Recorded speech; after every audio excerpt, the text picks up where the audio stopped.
여러분들 어릴 때 초등학교 다니실 때 장래 희망이 뭐냐 하고 선생님이나 어른이 여쭤보면 여러분 뭐라고 대답하셨습니까? 여러분 초등학교 장래 희망. 저희가 초등학교 때는 주로 뭐 과학자, 그죠? 군인, 선생님, 어떤 애들은 대통령, 뭐 이런 거였습니다. 요즘 애들한테 장래 희망이 뭐냐 하고 물으면 초등학생들이 뭘 대답할까요? 예? 연예인. 실제로 2012년 전국 초등학생 1000명에게 장래 희망이 뭔지를 물었습니다. 여러분 연예인 그랬는데요. 연예인은 2위입니다. 3위 운동선수, 4위는 기타. 1위가 뭘까요? 공무원입니다. 초등학생들 장래 희망 1위가 공무원입니다. 공무원. 너무 당황하시는데요. 네. 자, 2014년 2년 후에 1990년대에 태어난 청소년들에게 물었습니다. 가장 선호하는 직장이 뭐냐? 이건 우리나라 정부의 여성가족부와 통계청이 공식적으로 한 조사입니다. 선호하는 직장 1위가 뭘까요? 대기업 아닙니다. 2위 대기업, 3위 공기업, 1위 뭘까요? 공무원입니다. 2016년 2년 반 전이죠. 서울의 한 방송사에서 서울 시내 초중고등학교 학생 장래 희망을 물었습니다. 2위 건물주. 참 우스갯소리로 창조주의의 건물주라고 하는데, 야, 초중고등학생 장래 희망 2위가 건물주다. 이게 참 많은 생각을 하게 하죠. 1위가 뭘까요? 공무원입니다. 여러분 당황스럽지 않으십니까? 초중고등학생 다 장래희망 1위가 공무원이라는 거죠. 한번 여쭤볼까요? 공딩족 들어보셨습니까? 공딩족. 고등학생들을 고딩이라 그러죠. 고등학생 때부터 나는 공무원 될 거야 하고 공무원 시험을 준비하는 아이들을 고등학생이니까 고딩이니까 공무원 공자를 써서 공딩족이라고 합니다. 공시생 들어보셨죠? 대학을 졸업하거나 대학생 중에서 취업을 준비하는 학생들 중에 공무원 시험을 준비하는 취업 준비생을 공시생이라고 합니다. 공딩족, 공시생. 도대체 얼마나 공무원 시험 준비하는가 한번 제가 알아봤습니다. 2011년 공무원 시험 총 응시자가 18만 5천 명입니다. 2016년에는 25만 7천 명으로 늘었습니다. 우리나라 전체 취업 준비생이 65만 2천 명인데 65만 2천 명 중에서 25만 7천 명이 공무원 시험을 준비한다는 겁니다. 2016년도 기준으로 전체 지원생의 숫자가 28만 9천 명, 공무원 시험. 2016년도에 28만 9천 명이 공무원 시험 준비했는데 합격자가 몇 명이냐? 6천 명입니다. 떨어진 사람은 28만 3천 명.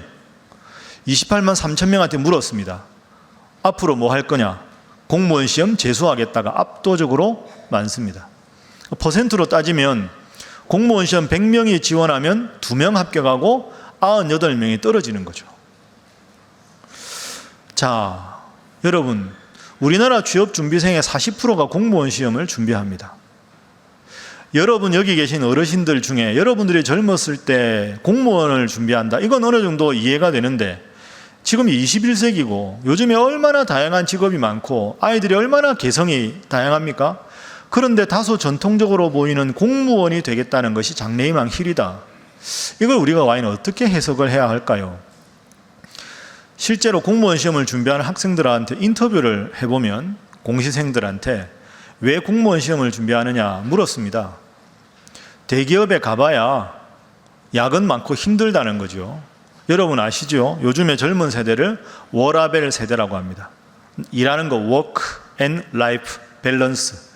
일도 하고 저녁 시간은 내가 쉬면서 내 취미생활 하겠다. 돈 많이 안 벌어도 좋으니까 일과 생활에 조화를 꾀하겠다. 이게 워라밸족입니다. 야근 많이 하는 회사 돈 많이 줘도 싫다는 거죠. 또 하나 싫은 것이 상명하복의 위계질서가 싫다는 겁니다. 윗사람이 명령하면 그대로 해야 되고 윗사람 눈치 보고 퇴근도 제때 못하는 문화 싫다는 거죠. 그러니까 대기업이나 돈을 많이 주는 직장도 싫다. 공무원이 좋다 이겁니다. 여러분 중에 그런 생각 하실 겁니다. 공무원이라고 연공 서열이 없습니까? 위계 질서가 있고 공무원도 야근이 있습니다. 그러면 어차피 직장에 취직하는 게 중요하지 굳이 공무원 시험을 봐야 될 이유가 없지 않느냐? 그것도 그렇지가 않습니다. 젊은이들 이야기를 들어봤습니다. 젊은이들은 우리나라를 지금 경제 상황을 이렇게 이해하는 거죠. 지금 대학생들이나 90년대생들의 부모님 세대, 특히 아버지들은 그 젊은이들 보기에 에스컬레이터 세대라고 부릅니다. 에스컬레이터가 뭡니까? 백화점 같은 데 가서 딱 올라타면 알아서 계단에 올라가잖아요. 그러니까 젊은이들이 보기에 부모님들은 젊을 때 어느 회사 취직하면 에스컬레이터 쭉 올라가듯이 웬만큼만 하면 중간에 해고당하지 않고 정년까지 올라간다. 정년까지 올라가고 나면 퇴직금이나 연금이나 받아가지고 노후를 보낼 수 있다. 이렇게 보는 거죠. 그런데 지금은 그렇지가 않다는 겁니다. 결정적인 사건이 1차 사건이 1997년 IMF 사태라는 거죠. 에스컬레이터가 올라가다가 전기가 끊어진 상황이라는 겁니다. 에스컬레이터 타긴 탔는데 목적지까지 못 올라가고 전기가 끊어졌으니까 자기 발로 걸어 올라가야 되는 세대가 지금 세대다. 실제로 97년 IMF 때 정리해고, 명예퇴직, 그 얼마나 슬픈 이야기들이 많았습니까? 그래서 70년대생들은 IMF 외환위기로 정리해고를 당하는 모습을 본 세대가 70년대생들, 80년대생들은 그래서 대학 들어가자마자 열심히 취업 5종 세트 해서 토익, 각종 자격증 이런 걸 따느라고 집중했던 시기였다 하는 거죠. 그런데 여러분 아시는 대로 1997년 IMF 다음에 정확하게 11년 후에 2008년에 미국발 전 세계 금융위기가 다시 우리나라를 엄습했습니다. 그래서 이 IMF 때는 중간 직급이나 월급을 좀 많이 받는 분 중에 일부가 정리해고를 당하거나 명예퇴직이 됐는데 2008년 미국발 금융위기는 이제는 직급에 관계없이 월급에 관계없이 무더기로 정리해고가 되어버렸다는 거죠. 평생 직장, 정년보장 이런 게 더 이상 의미가 없는 시대가 되었다. 이렇게 이해하고 받아들이는 세대가 지금 젊은이들 90년대생들입니다. 그럼 90년대생들 입장에서는 어차피 직장에 들어가 봐야 정년도 보장 안 되고 한 치 앞을 모르는데 그러면 내가 이왕 시험을 준비하는데 중간에 정리해고의 위험이 없고 정년이 어느 정도 제일 보장된 확실한 직종이 뭐냐? 공무원이라는 거죠. 실제로 1953년 이래 우리나라가 공무원을 정리해고한 적은 기업에 비해서 별로 없지 않습니까? 공무원이 힘들고 어려워도 공무원 시험을 준비하는 것이 최소의 기회비용으로 선택할 수 있는 효율적인 선택이다. 그러니까 100명 시험 봐서 2명밖에 합격을 안 해도 공무원 시험을 준비하겠다. 이렇게 되는 거죠. 그게 요즘의 젊은이들입니다. 아마 여러분들 중에서는 제가 방금 말씀드린 이런 설명을 들으면서 안타까워하는 분도 계실 겁니다. 젊은이들이 너무 나약하다. 젊을 때 고생은 사서도 하는데 중소기업에는 지금 직장에 인력을 구하지 못해서 힘든데 그런 데 가서 열심히 젊을 때 일하는 것도 좋지 않느냐 그렇게 생각하실 수도 있고 그리고 더 열정을 가지고 공무원 시험 외에 다른 걸 준비할 수도 있다 이렇게 보실 수도 있습니다. 그 점을 부정하기도 어렵습니다. 그렇지만 분명한 사실은 지금 젊은이들이 취업하는 것은 그 어느 시대보다 어려운 시기라는 것은 분명합니다. 그만큼 젊은이들이 힘들고 취업에 대한 엄청난 스트레스와 압박감을 느낀다 하는 거죠. 제가 지금까지 공무원 이야기만 했는데 비단 젊은이들만 그렇겠습니까? 요즘에 힘들지 않은 세대가 어디 있겠습니까? 여러분들 오늘 다 예배 오셨지만 다 삶이 고달프고 점점 힘들어집니다. 그리고 지금 우리가 매스컴을 통해서 들리는 국제정세, 특별히 한일 간의 관계는 우리 모든 국민들이 기도하고 걱정스러운 현실인 것도 사실입니다. 모두가 힘들다고 하고 모두가 어렵다고 하고 모두가 답답하다고 하는 이런 세대에서 우리는 살아가고 있습니다. 자, 그런데 역설적으로 우리가 한 가지 꼭 기억할 게 있습니다. 우리 예수님의 삶을 보면 그 시대를 살아가는 사람들 중에 제일 힘든 사람, 제일 안타까운 처지에 있는 사람, 제일 어려운 위치에 있는 사람, 그분들을 찾아와서 친구가 되어주셨다는 사실입니다. 인생이 힘들고 어려워도, 시대가 힘들고 어려워도 그 어렵고 힘든 세대를 근근히 이겨나가는 그들을 주님께서는 버려두지 않으시고 주님께서는 그들의 친구가 되어주셨습니다. 그것이 성경에 예수님에 관한 이야기로 가득 차 있습니다. 오죽했으면 우리 예수님 별명이 세리와 죄인의 친구였습니다. 가장 힘들고 어려운 그 사람들에게 찾아가셔서 따뜻한 친구가 되어주신다 하는 것이죠. 그래서 오늘은 주님께서 힘들고 어려운 우리의 친구가 되어주시는 이 면을 지금부터 한번 살펴보겠습니다. 자, 저를 한번 따라해 보시죠. 예수님은 불쌍한 사람들의 친구가 되어주셨다. 그렇습니다. 성경에 예수님의 하신 일을 한마디로 정리하면 힘들고 어려운 형편, 내가 혹시 그런 형편에 있어도 주님은 나의 친구가 되어주신다 하는 것이 예수님의 삶의 교훈입니다. 예를 한번 들어볼까요? 요한복음에 보면 사마리아의 작은 동네 수가성이라고 하는 동네에 살던 여인이 나옵니다. 이 여인은 5명의 사랑하던 남자가 있었는데 다 5명에게 버림을 받았습니다. 지금 6번째 남자와 함께 살고 있지만 이 남자에게도 조만간 버림받을 참 딱한 형편에 있는 여인이었습니다. 사랑을 주었지만 수많은 남자들에게 버림을 받았고, 그래서 동네의 모든 아낙네들에게 부정한 여인이라고 손가락질을 받아서 동네 사람들과 함께 살지도 못하고 저 귀퉁이에 홀로 살아야 되는 한과 슬픔이 많은 여인이었습니다. 그 여인을 오늘처럼 이 무더운 여름날 떼약볕을 등에 지시고 우리 예수님 찾아가셔서 그 여인을 구원해 주셨습니다. 그래서 우리 예수님 때문에 그 여인은 다시 동네 모든 사람들로 하여금 예수님을 믿게 만들어서 행복한 그런 인생을 살게 된 이야기, 우리가 알고 있는 이야기입니다. 또 하나 예를 들어 볼까요? 누가복음에 보면 삭개오라는 인물이 나옵니다. 여러분, 삭개오 직업이 뭐였습니까? 세리입니다. 세리 중에서도 우두머리 세리장이었습니다. 그 당시 세리들은 돈이 많은 사람들이었죠.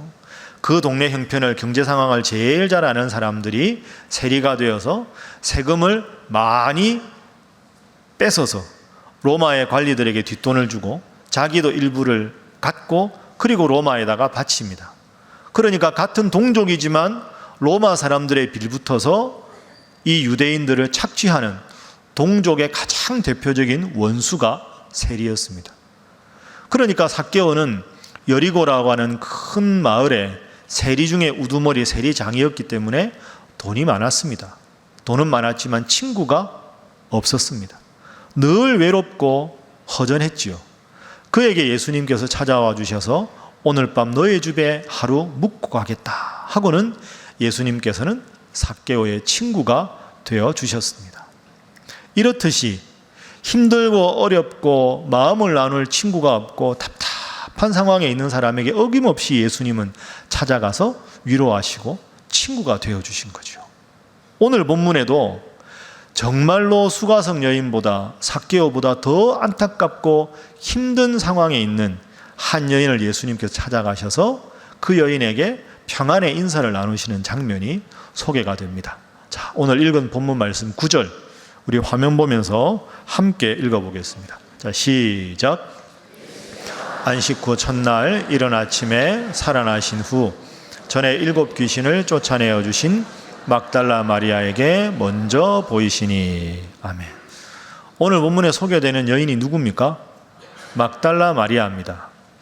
오늘 본문은 안식 후 첫날 예수님께서 죽으셨다가 3일 만에 부활하셔서 그 수많은 사람들 중에서 제일 먼저 부활하신 후에 찾아간 인물이 막달라 마리아입니다. 여러분, 막달라 마리아가 얼마나 부럽습니까? 예수님이 부활하신 다음에 제일 먼저 찾아가서 만나주신 그 영예로운 여인, 행복한 여인이 막달라 마리아. 그러면 막달라 마리아는 어떤 여인이었기에 예수님께서 제일 먼저 부활하신 후에 이 여인을 찾아가셨을까? 막달라 마리아에 대해서 지금부터 한번 살펴보겠습니다. 자, 막달라 마리아라고 하는데 막달라가 뭡니까, 여러분? 막달라, 막 달라고 누구나 그게 아니고요. 막달라는 마리아가 살던 마을 이름입니다. 그러니까 막달라라고 하는 마을에 살던 여인이 마리아. 막달라라고 하는 마을은 큰 그 갈릴리 호수에서 4.8km 정도 떨어져 있는 마을입니다. 그 마을에 막달라의 마리아가 살았다. 막달라가 마을 이름이면 마리아라는 이름은 아주 평범한 이름입니다. 여러분, 예수님 어머니 이름이 뭡니까? 마리아죠. 막달라에 사는 마리아도 있고 예수님 어머니도 마리아고 야고보와 요한의 어머니 마리아도 있고 베다니의 마리아도 있고 마가 요한의 어머니 마리아도 있고, 그러니까 마리아는 아주 흔하디 흔한 이름이었습니다. 우리 교회도 이렇게 권사님들 성함을 이렇게 보면 비슷한 글자가 항상 반복되는 분들이 있죠. 그런 이름처럼 그 당시에 많은 아낙네들이 가졌던 평범한 이름이 마리아. 그런데 9절에 보니까 이 막달라 마리아를 특별하게 소개하는 것이 7 귀신이 들린 여인이었다 하는 겁니다.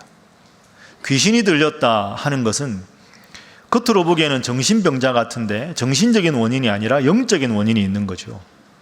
그런데 귀신이 하나가 든 게 아니라 7 귀신이 들렸습니다. 7이라는 숫자는 성경에서 완전한 걸 뜻하죠. 그러니까 7 귀신이 들린 막달라 마리아는 완벽한 절망이란 뜻입니다. 도저히 치유의 가능성이 없는 절망만 남은 사람이 7 귀신 들린 막달라 마리아입니다. 그런데 성경을 자세히 읽어보면 7 귀신이 들렸다라고 말할 때 꼭 7 귀신 들린 마리아 이렇게 말하지 않고 7 귀신 들린 막달라 마리아라고 말합니다. 막달라라는 지명을 한 번 더 생각을 해보면 그 당시 역사적인 문헌을 보면 이 막달라라고 하는 이 마을에 그 당시 이스라엘을 점령했던 로마의 주둔군들이 점령했던 땅입니다. 그러니까 막달라라는 마을에는 로마 군인들이 아주 많았습니다. 식민지를 통치하기 위해서 온 거죠. 그러면 여러분, 일제 우리나라가 일제 점령을 당했을 때 한 마을에 일본 군인들이 점령했다고 상상을 한번 해보십시오. 그 마을이 얼마나 무섭고 살벌하겠습니까? 그러니까 막달라라는 지역에서 로마 군인들에 대해서 뭔가 한가하려는 움직임이 생기면 폭력으로 진압을 하거나 사람 목숨을 파리 목숨처럼 죽이는 끔찍한 일이 벌어지는 곳이 막달라였습니다. 그러니까 막달라에서 나고 자랐던 이 마리아는 아마 우리가 추측해 볼 수 있으면 자기의 가족이나 친척이나 동네 사람들 중에 수많은 사람들이 로마에 항거한다는 이유로 늘씬 두들겨 맞거나 심지어는 많은 사람들이 죽어나가는 장면을 보면서 자란 가엾은 여인이 막달라 마리아죠. 그런 모습을 보면 얼마나 충격이 많았을까요? 그래서 영적으로도 허약하고 정신적으로도 너무 힘들고 육체적으로도 쇠약한 거죠. 그래서 그렇게 쇠약하기 때문에 신앙으로 바로 서기가 어려워서 7 귀신이 들렸다. 우리가 이렇게 막달라 마리아를 추측해 볼 수 있습니다. 마지막은 막달라에 사는 마리아가 여인이었다는 거죠. 지금 우리나라에 그렇지 않은데요. 그 당시에는 아주 남성을 중요하게 여기고 여성의 신분이 아주 낮은 그런 시대였습니다. 그래서 경건한 유대인들은 기도할 때 하루에 한 번씩 이렇게 기도했다는 거예요. 하나님, 저로 하여금 저 미천한 여자가 아니라 건강한 유대인 남자로 태어나게 해주셔서 감사합니다. 그러니까 여자가 아니라 남자로 태어나게 해주셔서 감사합니다. 그렇다고 저를 보고 눈을 흘기실 필요는 없습니다. 제가 그랬다는 게 아니지요. 그 당시에 그랬다는 겁니다. 그리고 율법을 여성은 따로 공부할 수 없었습니다. 회당에서 우리식으로 예배를 드릴 때 율법을 낭독하면 여자들이 앉는 자리는 저 구석에 따로 있습니다. 좋은 자리는 다 남자들이 앉았죠. 그리고 가정에서 식사를 할 때 가족을 대표해서 감사기도도 여자는 할 수가 없습니다. 남자가 감사기도 해야 합니다. 그리고 재판장에 뭔가 어떤 장면을 보고 증인으로 채택받아서 증인으로 이야기할 수도 없었습니다. 증언할 수 없던 것이 여자는 거짓말장이라고 당시에 남자들이 생각했기 때문에 증인은 반드시 남자여야 한다 하는 것이 전통이었습니다. 정리를 한번 해볼까요?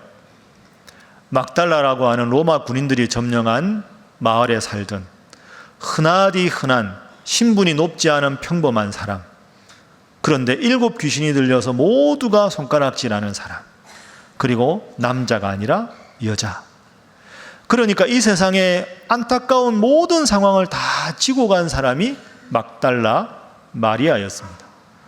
그리고 여러분 중에 신앙생활 오래 한 분들은 막달라 마리아가 직업적으로 장녀였다 이렇게 들어보신 분들이 꽤 많을 텐데요, 성경 어디를 보아도 막달라 마리아가 장녀였다는 기록은 없습니다. 막달라 마리아는 장녀가 아닙니다. 그런데 왜 우리는 그렇게 들은 것처럼 느낄까요? 7 귀신이 들렸고 변변치 않은 동네에 살았고 여인이고, 그러니까 모든 부정적인 이미지가 막달라 마리아에게 집중이 된 거죠. 어느 곳에도 장녀라는 표현이 없는데 이 여인은 부정하다, 7 귀신이 들렸다, 하나님의 저주를 받았다, 그러므로 장녀다, 이렇게까지 각인된 불쌍한 인생을 살았던 여인이 막달라 마리아입니다. 자, 그런데 여기서 중요한 점이 하나 있죠. 이 여인이 예수님께서 부활하신 후에 처음으로 예수님께서 만나주신 행복한 여인이 되었다는 겁니다. 가장 불행한 여인이 가장 행복한 여인으로 바뀌었습니다. 한번 따라 하시죠. 가장 불행한 여인이 가장 행복한 여인으로 그렇게 바뀌었습니다. 예수님께서 부활하신 다음에 예수님을 따르던 무리들이 그렇게 많았는데 제일 먼저 와서 막달라 마리아를 만나 주셨다. 부활의 첫 증인이 된 것이 막달라 마리아다. 자, 왜 그랬을까? 그 점을 한번 생각해 봐야 하겠죠. 먼저 막달라 마리아를 예수님께서 고쳐주신 기사, 우리 누가복음 8장 2절 말씀인데요. 자, 화면 보면서 함께 읽어보겠습니다. 시작. 또한 악귀를 쫓아내심과 병고침을 받은 어떤 여자들 곧 7 귀신이 나간 자 막달라인이라 하는 마리아와. 아멘. 7 귀신이 들렸는데 예수님께서 쫓아주신 막달라에 살던 마리아. 그럼 여러분 생각을 해보세요. 막달라 마리아가 지금까지 어떤 인생을 살았을까요? 죽지 못해 살았던 인생입니다. 7 귀신이 들려서 모든 사람이 하나님의 저주를 받았다고 손가락질하던 그 여인이 막달라 마리아입니다. 살아야 될 이유가 없던 여인입니다. 그랬는데 어느 날 예수님께서 이 막달라 마리아에게 찾아오셔서 7 귀신을 쫓아내 주셨습니다. 죽음밖에 남지 않았던 여인이었는데 이제는 살아야 될 이유가 생긴 거죠. 내 인생에도 희망이 있구나, 내 인생에도 소망이 있구나. 누구 때문에? 예수님 때문에. 그걸 온 몸과 마음으로 경험했던 여인이 막달라 마리아였습니다. 그래서 성경에 보면 7 귀신을 예수님께서 쫓아내 주신 다음부터는 막달라 마리아는 어디를 가나 예수님과 함께 했습니다. 예수님 때문에 삶의 의미를 찾았기 때문이죠. 예를 들어서 예수님께서 십자가에 달려 돌아가실 때 제자들 다 도망갔습니다. 그러나 십자가 먼 발치에서 눈물을 흘리면서 막달라 마리아는 예수님의 죽음의 광경을 친히 목격했습니다. 훌륭한 믿음의 여인이었죠. 예수님 돌아가신 다음에 3일 만에 부활하셨을 때 안식 후 첫날에 오늘 마가복음 16장 1절에 보면 예수님의 무덤을 찾았던 여인들이 있습니다. 자, 우리 1절 말씀 화면 보면서 함께 읽어보겠습니다. 시작. 안식일이 지남에 막달라 마리아와 야고보의 어머니 마리아와 또 살로메가 가서 예수께 바르기 위하여 향품을 사다 두었더라가. 아멘. 안식일이 지나고 그 다음 날 예수님 부활하신, 그러니까 죽으신 지 3일 되는 날 아침 일찍 세 여인이 예수님의 무덤에 갔습니다. 향품을 바르기 위해서. 그런데 여러분 생각해 보십시오. 사람이 죽어서 3일이 됐습니다. 참 안 좋은 악취가 났겠지요. 그런데 향품을 가져갔습니다. 돌아가신 지 3일 됐는데. 그리고 그 당시 유대의 정결법에 의하면 죽은 사람의 시체는 만지는 게 부정한 겁니다. 그런데 돌아가신 지 3일이나 지낸 그 예수님의 몸에 향품을 바르러 갔다. 이건 대단한 신앙의 사람들이란 뜻이지요. 그때 함께 간 연인 셋 중에 하나가 막달라 마리아입니다. 향품을 사서 가져갔습니다. 깜짝 놀랐습니다. 예수님 무덤을 막았던 돌이 옆으로 굴러져 있었던 거죠. 무덤 안을 보니까 예수님께서 안 계셨습니다. 깜짝 놀라는 이 세 여인에게 천사가 나타나서 말합니다. 약속하신 대로 예수님은 부활하셨다. 그 부활을 듣고 너무너무 기뻐서 또 너무너무 놀라서 이 세 여인이 제자들에게 갑니다. 예수님 부활하셨다고 알립니다. 그걸 알렸을 때 베드로와 요한이 그걸 확인하기 위해서 예수님 무덤에 다시 옵니다. 그때 베드로와 요한과 함께 온 여인이 막달라 마리아입니다.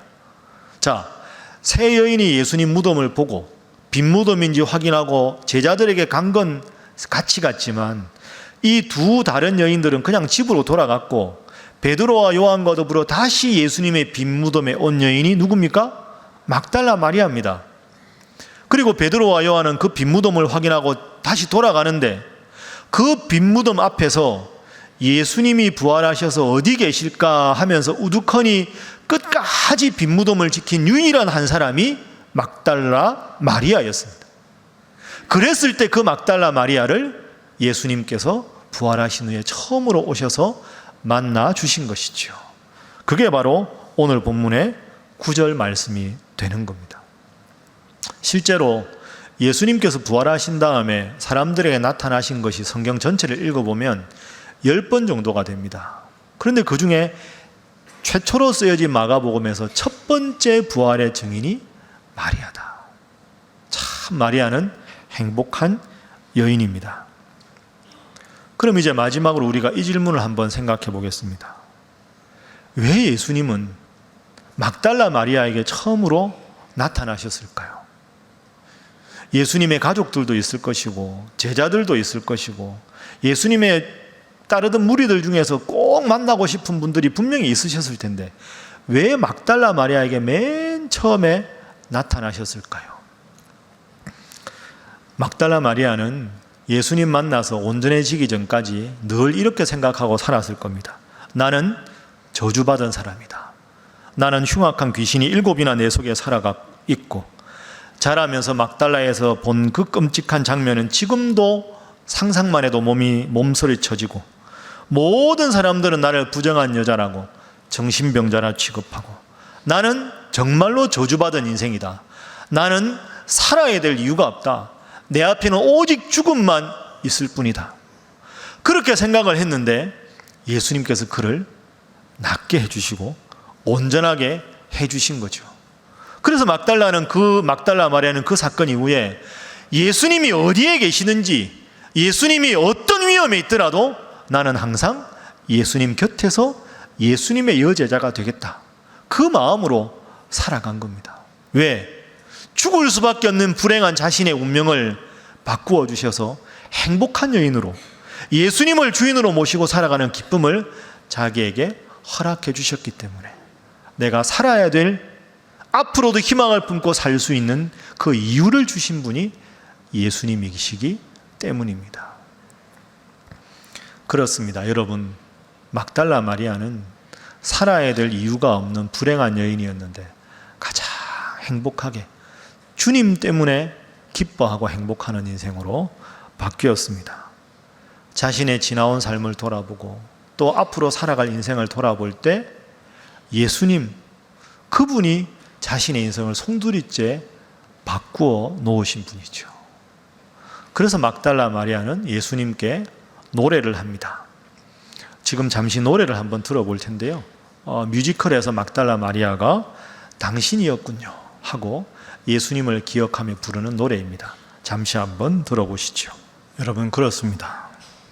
막달라 마리아는 예수님 때문에 인생의 희망을 갖고 살았습니다. 이 막달라 마리아는 오늘 우리에게 이런 교훈을 줍니다. 내 인생에 내가 막달라 마리아 같을 때, 내 인생에 누구도 내 마음을 알아주지 않을 때, 누구도 내 마음의 위로가 되지 않을 때 내가 막달라 마리아에게 찾아간 것처럼 너의 인생에도 찾아가겠다. 이것이 오늘 말씀의 교훈입니다. 여러분 깊이 생각하십시오. 여러분은 참 소중한 분들입니다. 절대로 여러분 스스로를 미워하시면 안 됩니다. 다른 사람과 견주고 세상적인 관점에서 여러분을 바라보지 마십시오. 막달라 마리아 인생을 송두리째 바꿔주신 주님, 여러분을 너무너무 사랑하셔서 여러분을 위해서 십자가에서 여러분을 위해서 죽으신 분이 예수님입니다. 여러분의 인생의 희망과 감사와 감격에 넘치는 그런 삶을 살게 하기 위해서 예수님의 목숨과 여러분의 구원을 바꾸신 것이지요. 자, 가슴에 손을 한번 올려보겠습니다. 눈을 감으시고요. 저를 한번 따라해 보시죠. 나는 참으로 소중한 존재다. 나는 참으로 위대한 존재다. 여러분 믿으십니까? 자, 고개 드시고요. 꼭 기억하십시오. 여러분의 인생은 참으로 소중한 인생입니다. 여러분 한 분 한 분은 예수님이 죽으심으로 바꿀 만큼 아름답고 소중한 인생입니다. 여러분 스스로를 꼭 고귀하게 여기십시오. 그리고 마지막으로 여러분의 인생을 고귀하게 여기게 해주신 그 예수님, 막달라 마리아 인생을 바꿔주신 예수님, 그 예수님 때문에 막달라 마리아는 한결같이 주님을 사랑하는 마음으로 살았습니다. 막달라 마리아처럼 우리의 인생을 행복한 인생으로 바꾸어 주신 예수님, 늘 그분의 말씀을 따라 그분과 동행하는 인생, 그 길이 행복한 인생이라 믿고 늘 주님과 동행하는 여러분의 인생길 되시기를 주님 이름으로 축복합니다. 기도하겠습니다. 사랑의 주님, 감사합니다. 막달라 마리아와 같이 정말 부족하고 허물 많고 지치고 아픈 저희들을 사랑해 주셔서 예수님을 보내서 구원해 주시고 오늘도 이렇게 감히 거룩하신 하나님 앞에 나와 예배할 수 있도록 인도해 주심에 감사합니다. 주님, 저희들도 마리아처럼 주님을 한결같은 마음으로 사랑하게 해주시고 또 나보다 더 힘들고 지친 마리아와 같은 분들에게 따뜻한 사랑으로 주님의 마음을 전할 수 있게 하여 주옵소서. 사랑 많으신 예수님의 이름으로 기도하옵나이다. 아멘.